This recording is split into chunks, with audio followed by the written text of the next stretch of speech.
देखो, सबसे पहली बात हमारी कमजोरी क्या है, हम परेशान हो जाते हैं। संसार में देखो तो परेशान, परमार्थ की तरफ देखो तो हम परेशान हो, ये हमारा आदत स्वभाव बन गया परेशान होना। थोड़ा सा धैर्यवान बनो, गंभीर बनो।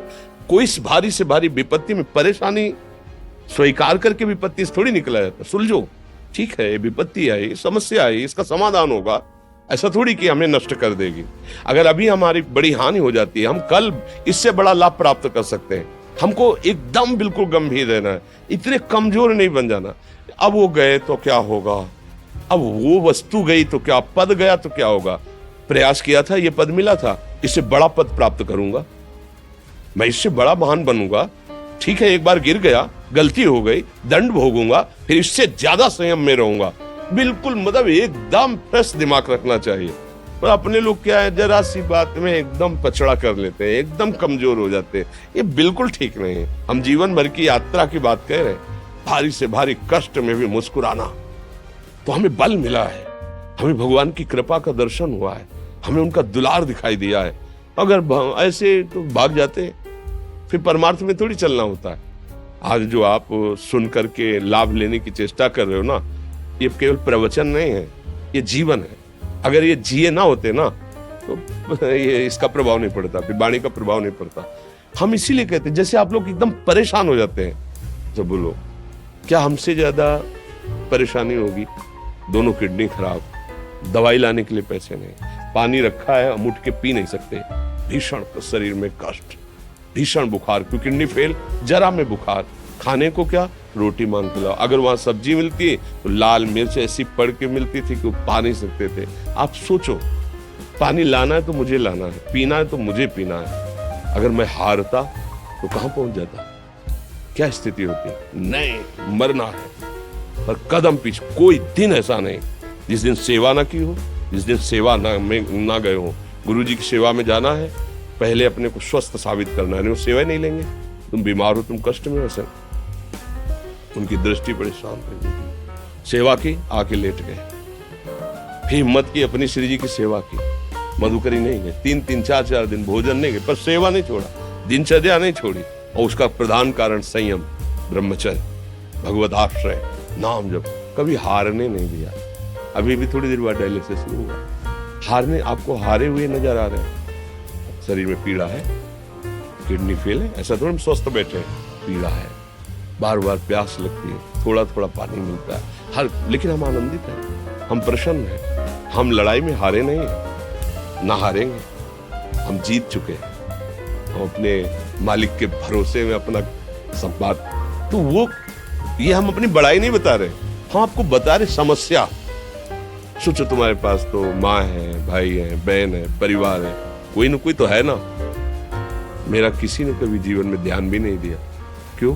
बचपन से बाबा जी बन गए, किसी से प्यार नहीं, किसी से संबंध नहीं, कोई जानकारी नहीं, हम कहाँ हैं वो कहाँ, किसी से कोई मतलब नहीं। अच्छा, जवान साधु कौन श्रद्धा करे?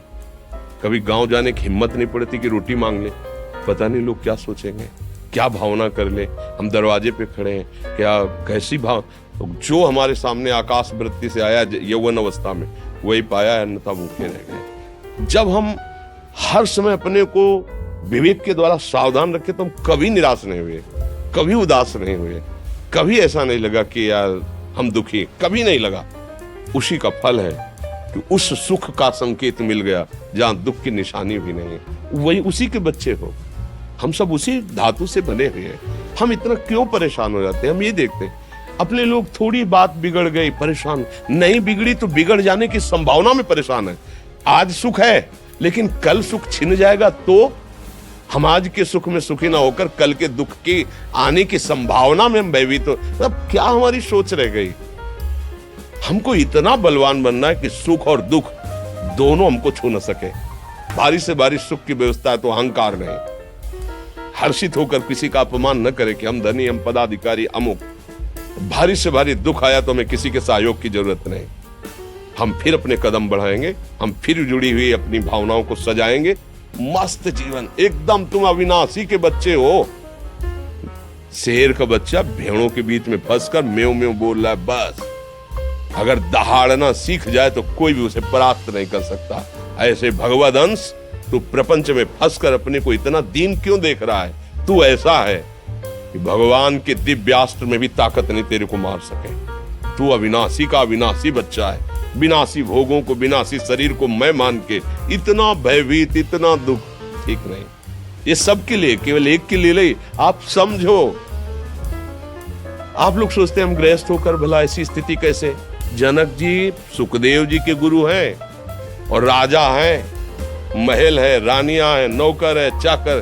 क्या सुखदेव जी जिनके शरीर में लंगोटी भी नहीं है, दिगंबर, परमहंस, परमहंस के गुरु है जनक जी जो राजा हैं। समझो आप ऐसा ना सोचे कि हम नौकरी कर रहे हैं, हम संसार में, हम गृहस्थ हैं, हम आध्यात्मिक की ऊंचाई पर नहीं चढ़ सकते। नहीं, आप एक सरकारी नौकरी या आप किसानी या व्यापार करते हुए आप एक अध्यात्म की ऊंचाई में चढ़ सकते हैं। और अध्यात्म ही है जो तुम्हें इस माया के दुख सुख से ऊपर उठा सकता है।